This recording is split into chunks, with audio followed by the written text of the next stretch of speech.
Government ने अभी बताई है, इशारों इशारों में बहुत सारी चीजें ऐसे समझाने की कोशिश करेगी भाई हम ये चेंजेस लेके आ रहे हैं।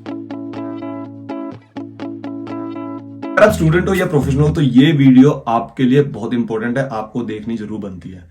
रीजन क्या है, क्योंकि यूके में रेगुलर अपडेट आती रहती है यूके वीआई से रिलेटेड, इनके पॉलिटिकल पार्टी से रिलेटेड। अब पॉलिटिकल पार्टीज हैं, कुछ ना कुछ बोलती रहती हैं। अभी इन्होंने क्या बोला है जो आपको अफेक्ट कर सकता है, इन्होंने कुछ रिकमेंडेशंस दी है मैक ने। मैक कौन है वो भी मैं आप लोगों को बताऊंगा इस वीडियो के अंदर। और जो दूसरी पॉलिटिकल पार्टीज है उन्होंने भी रिकमेंडेशंस दी है। क्यों? क्योंकि अगर इनको कुर्सी बचानी है अपनी 2024 के इलेक्शंस में, तो इनको लगता है कि भाई इनको माइग्रेशन के ऊपर कुछ ना कुछ करना पड़ेगा और कुछ ना कुछ स्ट्रॉन्ग एक्शंस लेने पड़ेंगे, या फिर स्टेटमेंट्स है सिर्फ ये भाषणबाजी है। तो इसके बारे में हम डिटेल में इस वीडियो के अंदर बात करने वाले हैं, तो make sure stay tuned, and तक जरूर बने रहना। मैं बताऊंगा आप लोगों को कि कौन सी 4 ऐसी अपडेट्स हैं जो यूके के बारे में अभी यहाँ पे होने में लगी हुई है, और अगर वो इंप्लीमेंट हो जाती है तो आपके ऊपर स्टूडेंट या प्रोफेशनल क्या फर्क पड़ सकता है। काफी फर्क पड़ सकता है, ये मैं बता रहा हूँ आप लोगों को। क्योंकि अगर थ्रेशोल्ड को बढ़ा दिया, या फिर जॉब को कट कर दिया, या फिर एसओएल लिस्ट को बंद कर दिया, तो बहुत कुछ फर्क पड़ सकता है। तो स्टे ट्यून, बने रहना इस वीडियो। नाम है राजीव, मैं तो यूके में स्टूडेंट्स के लिए काफी सारे इन्फॉर्मेटिव वीडियोस बनाता हूँ। अगर आप लोग बाहर पढ़ने की सोच रहे हो किसी फॉरेन कंट्री में, और आपको लगता है कि आपको समझ में नहीं आ रहा कौन सा कोर्स पिक करें, कौन सी यूनिवर्सिटी, कौन सी लोकेशन, नीचे फॉर्म दिया हुआ है उसमें डिटेल भरो, I will guide you, I will mentor you, ठीक है। या फिर आपको लगता है कि भैया मुझे ना आपसे बात करनी है, सीवी समझ में नहीं आ रहा है, जॉब इतनी अप्लाई कर रहा हूँ, कोई जॉब मिल नहीं रही, बात करना चाहता हूँ आपसे पर्सनली, नीचे लिंक दिया है, वहां पे जाके आप टाइम बुक कर सकते हो, सेशन बुक कर सकते हो। I will be more than happy to help you। तो सबसे पहले जो अपडेट है वो तो मोस्टली लोगों को शायद पता भी होगा कि भाई यहाँ पे फीस बढ़ने में लगी हुई है। आईएचएस की फीस भी बढ़ रही है, और जो आपकी वीजा वगैरह अप्लाई करते हो, कोई भी वीजा डिफरेंट कैटेगरीज का, सबकी कुछ ना कुछ परसेंटेज फीस बढ़ रही है। तो ये तो पहली अपडेट है। सेकंड अपडेट जो मैं आप लोगों को बताता हूँ कि यहाँ पे आप लोगों को पता होगा कि भाई मैक है यहाँ पे एक migration advisory committee. Migration advisory committee क्या बोलती है, उन्होंने एक रिव्यू किया था। रिव्यू क्यों किया था उन्होंने, कि भाई उन्हें लग रहा था कि माइग्रेशन जो है वो काफी बढ़ रहा है। माइग्रेशन क्या होता है कि भाई कोई लोग यहाँ पे आके दूसरी कंट्री से यहाँ पे रहते हैं। देखो, 2 तरह की चीज होती है, एक होता है इमिग्रेशन, एक होता है एमिग्रेशन। इमिग्रेशन कोई दूसरी कंट्री से बाहर आके यहाँ रह रहा है, और यहाँ से जाके कोई दूसरी कंट्री में रह रहा है, उसको बोलते हैं एमिग्रेशन। तो उन्होंने बोला कि भैया बहुत ज्यादा प्रॉब्लम हो रही है, ठीक है। तो मैक जो है एडवाइजरी कमेटी है, जो मतलब इमिग्रेशन से रिलेटेड जो है ना गवर्नमेंट को जो एडवाइस देती है, या उनके लिए जो भी कह सकते हैं पॉलिसीज वगैरह बनाती है, वो करती है। मतलब उसको बोला जाता है भाई तू देख, ऑडिट वगैरह कर, देख संभाल कि भाई क्या चल रहा है, मतलब हो क्या रहा है, हमें ये गाइडेंस दे कि भाई हम क्या कर सकते हैं, क्या कौन से चेंजेस कर सकते हैं। तो उन्होंने भाई अपनी पॉलिसी बनाई, उन्होंने देखा सब कुछ, मतलब सब कुछ एनालाइज किया, उसके बाद उन्होंने रिकमेंडेशंस दी। सबसे पहले रिकमेंडेशन तो भैया कि जो इमिग्रेशन है ना वो काफी ज्यादा बढ़ रहा है, तो आपको एक चीज करनी चाहिए, जो एसओएल लिस्ट है ना, एसओएल लिस्ट क्या है अगर आप लोगों को नहीं पता तो, शॉर्टेज ऑक्यूपेशन लिस्ट। उसमें क्या होता है, शॉर्टेज ऑक्यूपेशन लिस्ट में ये होता है कि भाई जो बहुत सारे स्पॉन्सरशिप वीजास वगैरह मिलते हैं वो एसओएल लिस्ट के बेस पे मिलते हैं, ठीक है। तो उन्होंने बोला भाई इसको एबॉलिश कर दो। एबॉलिश का मतलब कि भाई इसको खत्म ही कर दो, कि हमें चाहिए नहीं एसओएल लिस्ट। क्यों? क्योंकि भाई इसके चक्कर में है ना बहुत सारे ऐसे लोग आ रहे हैं अप्लाई करके जो हमारे लिए वैल्यूएबल नहीं है।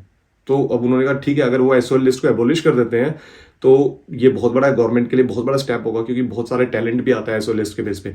तो फिर उन्होंने बोला कि अगर इसको एबॉलिश नहीं करना तो दूसरी चीज जो उन्होंने रिकमेंड करी, भाई इसके ऊपर है ना और भी ज्यादा स्क्रूटिनी कर देते हैं, मतलब कि बहुत ज्यादा डिफिकल्ट बना देते हैं। डिफिकल्ट इन द सेंस कि भाई इसको थोड़ा और डिटेल में करते हैं। डिटेल में मतलब कि भाई जो इसकी कंडीशंस हैं उनको इंक्रीज कर दो, या थ्रेशोल्ड जो है सैलरी थ्रेशोल्ड उसको इंक्रीज कर दो, और बहुत सारी चीजें आप कर सकते हो। नेक्स्ट पॉइंट है कि भाई जो नेट माइग्रेशन है वो यूके के अंदर इतनी ड्रास्टिकली इंक्रीज हुई है कि भाई यूके की गवर्नमेंट को है ना अब इसके ऊपर बात करनी शुरू करनी पड़ी। क्योंकि नंबर जो है ना, अगर मैं आप लोगों को लेके चलता हूँ, स्क्रीन पे दिखाता हूँ, आप शॉक्ड हो जाओगे, कहोगे भैया ये क्या है, इतना ज्यादा इंक्रीज। अब इतना इंक्रीज हो जाएगा तो कोई भी गवर्नमेंट हो, चाहे इंडिया की हो चाहे कोई भी गवर्नमेंट हो, वो सोचेगी भाई ये क्या हो रहा है इस कंट्री में। तो मैं आप लोगों को लेके चलता हूँ। अब ये देखो कि ये देखो यहाँ पे long term immigration, emigration and net migration in the UK of non EU nationals by region of immigration. सारे नॉन ईयू है, मतलब कोई भी यूरोपियन यूनियन से नहीं है। तो यहाँ पे बता रखा है कि स्टडी वाले वर्क, ये सारे कलर्स जो है कलर्स कोडेड है। इमिग्रेशन एंड एमिग्रेशन, जैसे कि हम लोग मैंने बताया था, इमिग्रेशन क्या होता है कि भाई कोई यहाँ पे इस कंट्री में आ रहा है, चाहे पढ़ने के लिए आ रहा हो, चाहे रहने के लिए आ रहा हो, किसी भी चीज के लिए आ रहा हो, वो यहाँ पे इस कंट्री में आ रहा है और यहाँ पे आके रहता है, सेटल होता है जो भी।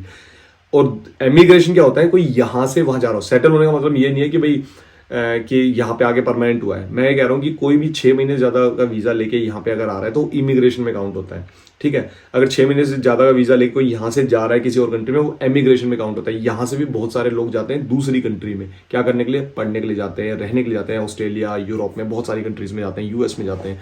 तो इसलिए 2 चीजें होती हैं, इमिग्रेशन और एमिग्रेशन।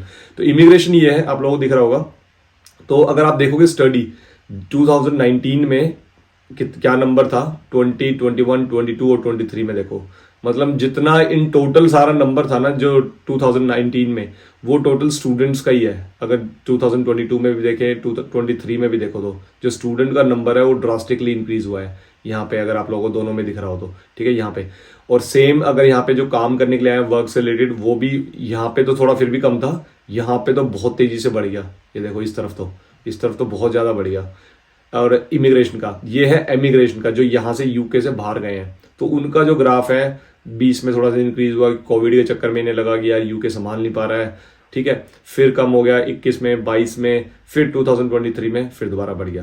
तो ये है टोटल की भाई जो बढ़ा। अब नंबर्स क्या हैं वो दिखाता हूं मैं आप लोगों को नेट माइग्रेशन के। नेट माइग्रेशन क्या होता है कि भाई जो लोग यहाँ पे आए, इमिग्रेशन प्लस एमिग्रेशन दोनों का नेट निकाल के, मतलब आए जितने, मतलब 10 अगर आए और 5 अगर गए, तो नेट कितना बचा, 5 बचा। तो वो है टोटल यहाँ पे 2019 का बता का 200,000 से भी कम था, 20 में तो बहुत ही कम था, अराउंड 100,000 से थोड़ा सा ऊपर था, 21 में 200,000 थोड़ा सा ऊपर था, 22 में 700,000 हो गया, और 23 में तो 750,000 हो गया। तो मतलब काफी ड्रास्टिक इंक्रीज आया यहाँ पे 22 में और 23 में। तो ये एक बहुत बड़ा रीजन है, अगर आप लोगों को यहाँ पे भी दिख रहा हो तो, ठीक है। अब ये दिखा रहा है कि ईयू एंड नॉन ईयू वाले। अब जो ईयू वाले हैं, यूरोपियन यूनियन वाले, पहले तो काफी आते थे, देखो अगर आप लोगों को यहाँ चार्ट में दिख रहा हो, काफी सारे लोग यहाँ पे आते थे, ठीक है। और अब यहाँ पे 2019 के बाद, जैसे इन्होंने शायद वो ब्रेक्सिट किया, ब्रेक्सिट के बाद एकदम में 2021 में एप्लीकेबल हुआ होगा वो, तो बिल्कुल ही ड्रॉप हो गया है। तो ये एकदम ड्रॉप हो चुका है जो यूरोपियन यूनियन से आते हैं, लेकिन नॉन यूरोपियन यूनियन से तो ये इंक्रीज हो रहा है। अब ये आर्टिकल मैं दिखाता हूं आप लोगों को। अब ये आर्टिकल अगर आप देखोगे तो Sunak agreed with Braverman for 40,000 pound income threshold for UK migrants. तो यहाँ पे ब्रेवमैन कह रही है, sacked by the Sunak last month had repeatedly threatened to release document showing the he had agreed the policy demands on migration before she begged him to become a PM। मतलब सीधा इसका कहने का मतलब ये है ब्रेवमैन का, जो मैं बात कह रही थी तेरे को, तेरे पीएम बनने से पहले, you were agreeing on that, लेकिन उसके बाद जैसे पीएम बन गया भाई तूने मना कर दिया उसके लिए। तो इसलिए अब मैं उन डॉक्यूमेंट्स को कहीं रिलीज ना कर दूं, इसलिए हमारे सुनक साहब ने क्या किया, उसको सेट कर दिया कि भाई तू जा, क्योंकि अपना पॉलिटिकल करियर तो बचाना था ना उनको, कि नेक्स्ट ईयर भी जीतना है उनको, तो इसलिए उन्होंने ये किया। अब यहाँ पे क्या करने की सोच रहे हैं, देखो थर्ड पॉइंट जो है इसी से इंटरलेटेड है कि भाई ये जो है यहाँ पे 26,000 पाउंड से 40,000 पाउंड करने की सोच रहे हैं। Minimum salary for a skilled worker arriving in the UK from 26,000 pound to 40,000 as well as ending extended visa for graduates, ठीक है। यहाँ पे आपने लाइन पढ़ी। थर्ड जो था ये था कि भाई ये सैलरी थ्रेशोल्ड 26 से 40,000 करने की सोच रहे हैं। लेकिन फोर्थ जो पॉइंट है वो इसी पॉइंट में है। फोर्थ पॉइंट जो है वो है कि भाई यहाँ पे जो visa ending extended visa for graduates, तो ये पीएसडब्ल्यू को भी खत्म करने की सोच रहे हैं कहीं ना कहीं। Further limiting family members people can bring and prioritising certain universities for student visas. तो एक फोर्थ अपडेट या फिफ्थ अपडेट भी यही है कि भाई जो स्टूडेंट वीजाज जो ग्रांट कर रहे हैं अभी, कुछ सर्टेन स्पेसिफिक यूनिवर्सिटीज में ही वो स्टूडेंट वीजाज को ग्रांट करने की सोचने में लगे हुए हैं। तो मतलब बहुत सारी ऐसी अपडेट्स हैं जो यूके की इस गवर्नमेंट ने अभी बताई है। इशारों में बहुत सारी चीजें ऐसे समझाने की कोशिश करेगी भाई हम ये चेंजेस लेके आ रहे हैं। इस वीडियो को अगर कंक्लूड किया जाए तो सबसे पहले तो जो मैंने आप लोगों को बताया कि फीस वगैरह जो इंक्रीज करी है वो तो हो चुका है, मतलब उसके लिए तो डिसीजन बन चुका है, ठीक है। सेकंड क्या है, मैक ने जो एडवाइजरी जारी की थी, जो रिकमेंडेशंस दी थी कि भाई एसओएल को एबॉलिश कर सकते हो, उससे रिलेटेड उसी के बेस पे यूके गवर्नमेंट ने जो है ये इस तरह के पॉइंट्स निकल के सामने आए हैं कि यूके गवर्नमेंट इस तरह के डिसीजन ले सकती है। सबसे पहला 26,000 से बढ़ा के 40,000 कर सकती है, क्या, सैलरी थ्रेशोल्ड को, जो भी स्पॉन्सर वीजा जो भी वीजा अप्लाई करने में लगेगा उसका, ठीक है। दूसरा क्या है कि भाई जो अगर यहाँ पे अभी पीएसडब्ल्यू मिलने में लगा हुआ है, पीएसडब्ल्यू को भी सोच सकते हैं कि भाई पीएसडब्ल्यू को खत्म कर दें, लेकिन मुझे नहीं लगता कि ऐसा होगा, क्योंकि ऑस्ट्रेलिया एंड कनाडा देने में लगे हुए हैं और वो बहुत, कोई 2 साल दे रहा है, कोई 3 साल दे रहा है, तो यूके गवर्नमेंट उनसे साथ कॉम्पिटिशन में बहुत पीछे हो जाएगी। तो आई डोंट थिंक पीएसडब्ल्यू को ये टच करने वाले हैं।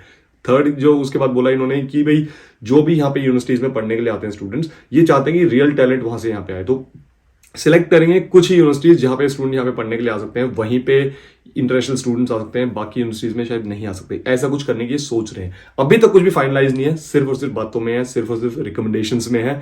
अगर कुछ भी ऐसा फाइनलाइज आता है तो मैं डेफिनेटली आप लोगों के साथ शेयर करूंगा। अगर आप लोग चाहते हो इस तरह की इन्फॉर्मेटिव रील्स को देखना तो please do consider subscribe my channel. बस लाइक करके अपना प्यार जरूर दिखा देना। मिलते हैं नेक्स्ट वीडियो में, तब तक के लिए बाय, टेक केयर।